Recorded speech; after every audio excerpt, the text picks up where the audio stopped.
I'm Rondo. I watch bad movies. I want you to watch them too.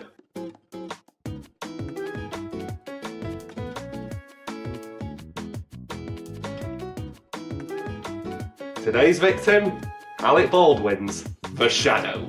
Superhero movies are everywhere now, aren't they? What used to be regarded as camp, career-killing fodder once upon a time, superhero movies are now all but guaranteed to be blockbusters, and are certainly the most anticipated by the general viewing public. Whether it's Disney's latest Marvel offering, DC's blatant attempt at copying, or even Sony's, God bless them, they just won't let this shit die, it's clear that these movies have found an audience and aren't going away anytime soon. But that wasn't always the case, and not even all that long ago.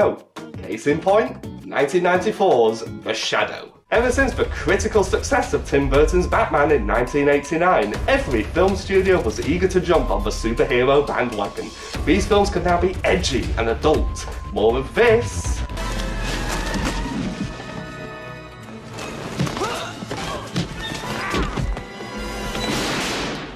And less of, well, this.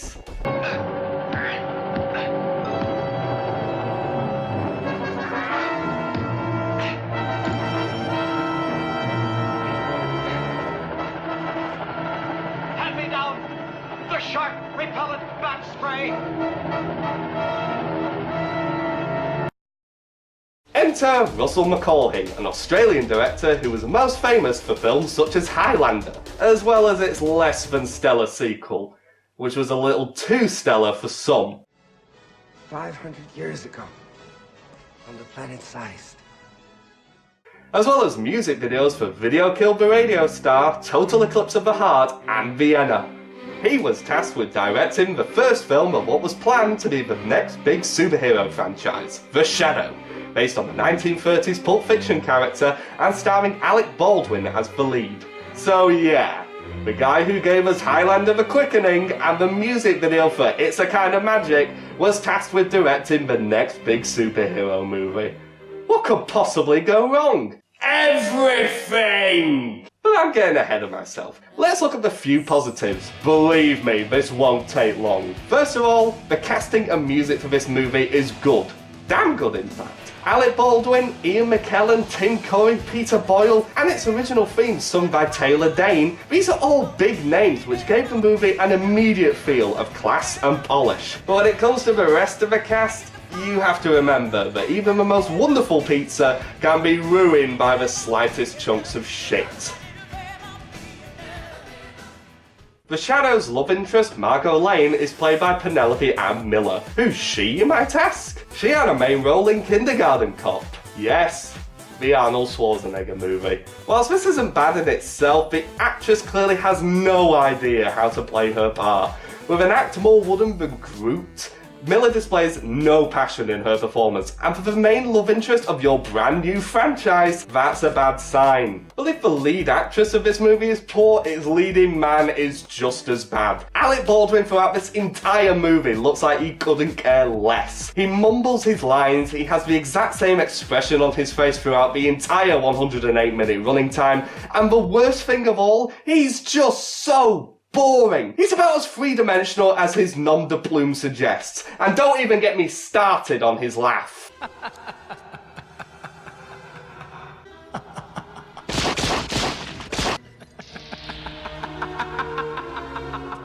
Ugh. Well, I know what I'm going to be having nightmares about. At least Alec Baldwin went on to much better things. After that. Oh, Alec. Superhero movies should never be boring, and that is what The Shadow ultimately is. One of the main stars is as stale as week old bread, while the other has all the passion and charisma of a dead rat that didn't give a shit in the first place. You start to wish the filmmakers would focus on the lesser characters, more just to give the audience some relief. And they couldn't even do that right! Tim Curry is without a doubt the best part of this movie, and he's barely in it. He's introduced early on in the film as the assistant to Ian McKellen's character. The only thing we get out of this brief introduction is that Tim is unlucky with the ladies, but not so much with the pies. Tim looks like he's playing Max Bialystock from The Producers, the slimy texture to his devious smile, the suit that gives him an air of heightened ego, and the stomach. I'm not sure if this was a costume choice and he's maybe wearing a fat suit, but I'm sure his corset from the 70s wouldn't thank him. After this first scene, he doesn't appear again until the final act of the movie. Seriously, what was the point in hiring Tim Curry if you were hardly going to use him? To be fair though, it's these last 10 minutes that almost redeem the whole thing, with Tim giving one of the most over-the-top and surprisingly intense performances I've seen in a long time. Aim for me, Tim! Please, end this nightmare for me! Speaking about wasted talent... No, that's not where I was going. Ian McKellen might as well not be in this film. He spends the majority of his screen time looking disinterested and wishing he was anywhere but here. God, you were shit. Sorry Ian, you should have fired your agent for this one. Right from the start, you can tell this movie is trying to land somewhere between Batman and The Crow. The blatant ripping off and lack of originality is astonishing. The film takes place in New York City in the 1930s, but you can tell the director was told to insert as many Batman references as possible. There's Wayne Manor, Commissioner Gordon, the Joker, and the racially insensitive stereotype. Dance, you slaves. Dance for our amusement. Music.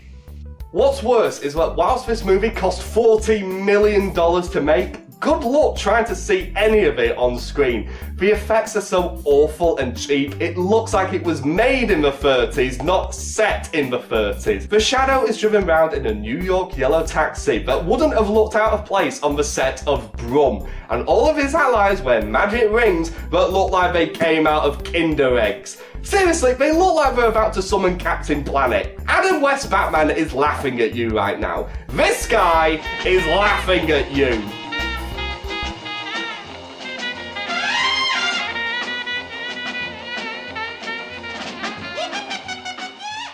Besides for poor acting, lack of originality, and terrible special effects, the plot is where this entire thing falls apart. I have never been so confused and less interested in a superhero story in my entire life. Considering this movie was meant to kickstart an entire franchise about the Shadow, why the hell did they decide to make the story so damn complicated? We never get to see the Shadow's training to become a hero. The first few minutes gloss over it in text screen before we're immediately thrown into the New York setting.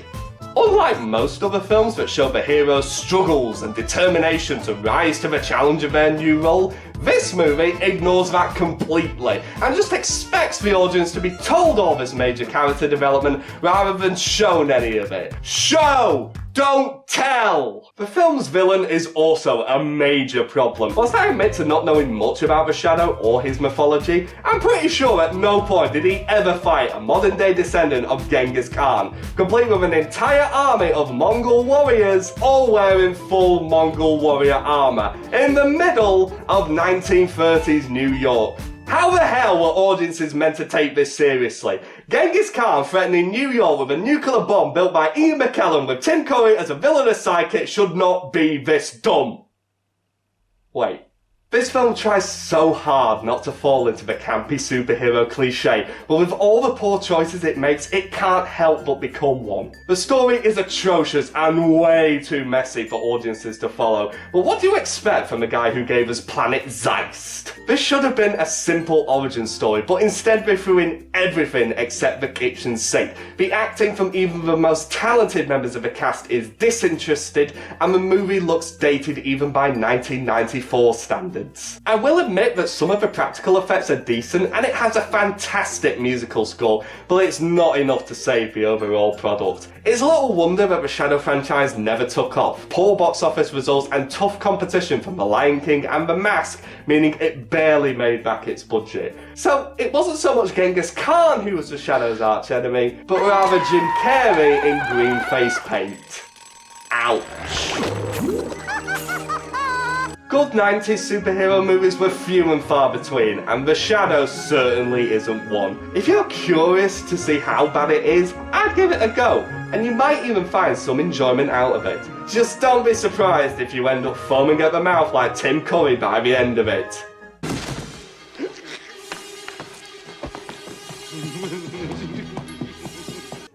Just a forewarning. I'm Rondo. I watch bad movies. I want you to watch them too.